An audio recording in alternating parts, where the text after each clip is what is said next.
This is crazy, bro. This is crazy, bro. He's really not selling tickets for this tour, bro. What makes it even crazier is this. Did he really kiss her? Wow, people can be harsh. It's crazy how these things can hurt. We've all been kids, right? Anyway, SZA and Drake had a short fling back in 2008, but no one knew about it until 2020. That's when Drake mentioned it in his song, Mr. Right Now, saying, yeah, she wanna F to some SZA wait, cause I used to date SZA back in 08. When the song came out, SZA had to clear it up. She tweeted that they actually dated in 2009, and Drake probably said 08 foot just because it sounded better in the song. Makes a big difference because in 2008 SZA was 17 years old, and in 2009 she was 18. Feel a lot bigger than what people think, so that's must exactly now I've been thinking about a guest performance. Back in the day, things seemed pretty casual, but things took a messy turn when Drake mentioned in a song that SZA was just 17 at the time. With all that's come out about Drake's past with younger women, SZA might be seeing their fling in a whole new light. She might even be ready to speak her truth. But that's not all. SZA and Kendrick Lamar aren't just teaming up for the Super Bowl halftime show. They're also reportedly working on a joint album. This album could dig deeper into those allegations about Drake. And if you've been following the Kendrick versus Drake beef, you know this collab could be huge. So, is SZA about to call out Drake like never before? What exactly did SZA reveal about her past with him, and how does she feel about their relationship now? Let's dive in and find out. Appearance on Hot Ones with Keke Palmer and Issa Rae. SZA had everyone talking not because of the spicy wings, but because she dodged a messy question about Drake while playing a game of truth or dare to promote their new comedy One of Them Days. Keke put SZA on the spot asking if Drake is a good kisser, but instead of answering, SZA completely avoided the question and hinted that she was too young when their fling happened. I can't, this is honest. It's interesting how SZA kept things light, but the clip quickly went viral, reminding everyone of Drake's past with younger women. On top of that, people are starting to talk about his habit of disrespecting women who turned him down, and even going after the partners of his rap rivals. Drake's history with misogyny, especially towards black women, isn't a secret. Take Rich Flex, the opening track from his latest album, for example. Here's a simpler, more engaging version. In his 2022 album Her Loss, Drake made a bold statement saying, "All of you hoes need to remember who you're talking to, it's the SL Gang CEO." Then on the track, Circo Loco, he threw shade at Megan Thee Stallion with the line, "This be asterisk, asterisk, asterisk, asterisk lie about getting shots, but she's still a stallion." It was pretty clear he was talking about Megan, and rumors say it wasn't about defending Tory Lanez, but more about Drake being bitter because Megan allegedly turned him down. This isn't just a one-time thing. Drake's been disrespecting women in his music for years. Here's a simplified, engaging rewrite. When Drake first came onto the scene, he mostly rapped about his rise to fame and his love life in Toronto. But after a while, all the jokes and memes about him being too soft started to get to him. That's when his villain arc kicked in. Suddenly, he was pushing a tougher, more aggressive image. By the time Nothing Was the Same dropped in 2013, Drake was fully embracing the tough guy persona. But it wasn't just in his music. Things got more intense in 2014 when a member of Drake's security team, Baca Not Nice, got caught up in some drama. Here's a clearer, more engaging version. Involving some serious criminal charges with a 22-year-old woman, the whole situation with Baca was pretty shady. Though Baca ended up pleading guilty to just one charge, with the others being dropped, it still raised a lot of eyebrows. But here's the thing, Drake didn't distance himself from Baca at all. In fact, as soon as Baca got out of prison, Drake signed him to his label.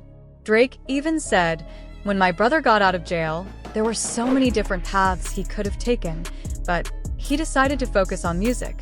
Maybe people thought that would be the turning point for him." Official New York City, we appreciate you tonight. Not nice. This whole situation with Baca completely destroyed Drake's nice guy act and exposed it for what it really was, a role he played. Not only is Drake cool with being friends with someone.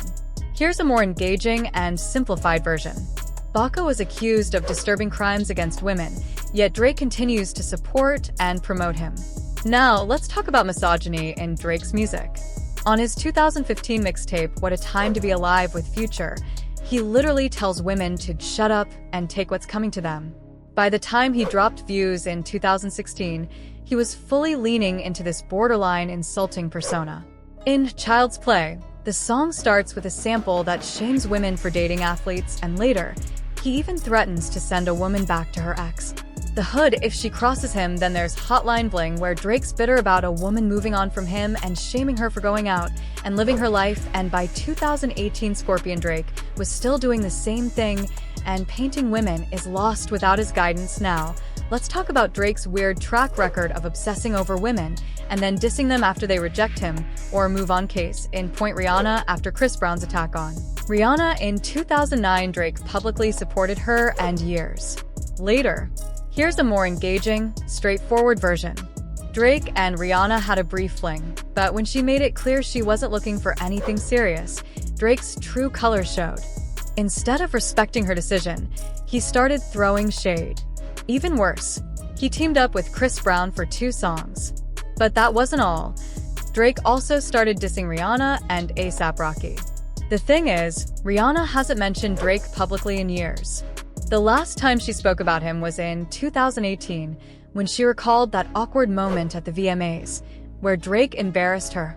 Was 22 years old. In her 2018 Vogue interview, Rihanna was asked about that VMAs moment, and she admitted that sitting through Drake's speech was probably the most uncomfortable part. She explained, "I don't like too many compliments, and I don't like to be put on blast."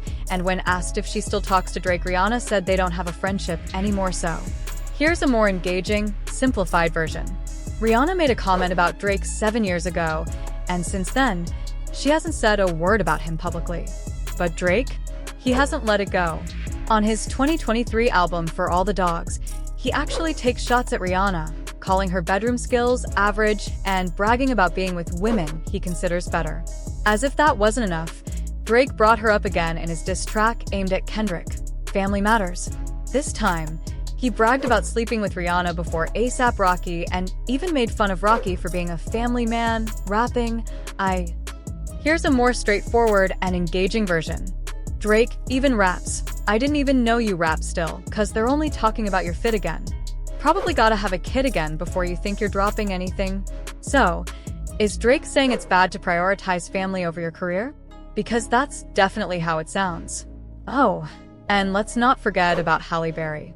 Drake's been obsessed with her for years, constantly gushing about her in interviews like a fan, while she's never shown any real interest in him.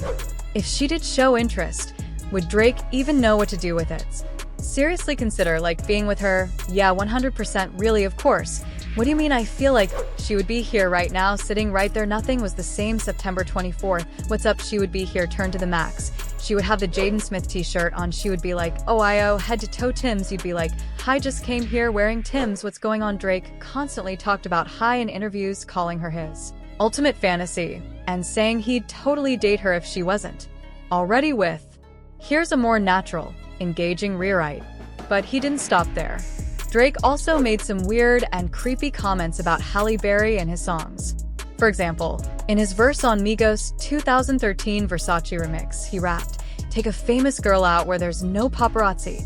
I'm trying to give Halle Berry a baby, and no one can stop me." What exactly was he trying to say with that? But it gets even creepier.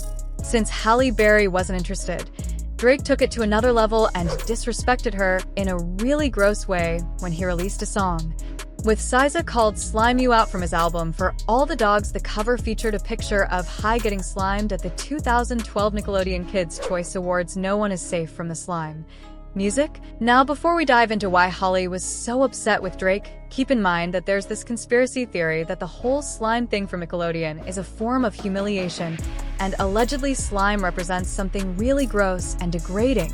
And you know whose secret applause is? It's you, applause. So, when Drake dropped the cover for, here's a more straightforward, engaging version. Drake's drama didn't end there. After that photo of him getting slimed at the Kids' Choice Awards went viral, fans weren't having it. They called him a weirdo and pointed out how creepy it was that he'd written that line about wanting to have Halle Berry's baby. But it wasn't just the fans who were upset. Halle herself called Drake out, explaining why she was so bothered by him using that specific photo. After the song dropped, she posted something cryptic on Instagram, saying, "Sometimes you have to be the bigger person, even if you're a woman." Here's a more engaging, simplified version. In the comments, one of Halle's followers asked her what she thought about Drake using that photo in his song with SZA. Halle replied, "Didn't get my permission, that's not cool. I thought better of him." Then she followed up with another comment saying, "When people you look up to disappoint you, you just have to rise above it and move on." But the drama didn't end there. Drake's diehard fans started going after Halle, arguing that since the photo was owned by Getty, Drake technically didn't need her permission. Here's the revised version. Halle wasn't upset about the legal stuff. She made it clear that it wasn't about Drake not asking permission. The issue was that Drake actually reached out to her and asked if he could use the photo, and she said no. Most likely, she said no because of the meaning behind the photo. But according to Halle, Drake completely ignored her and used it anyway. When someone on Instagram asked why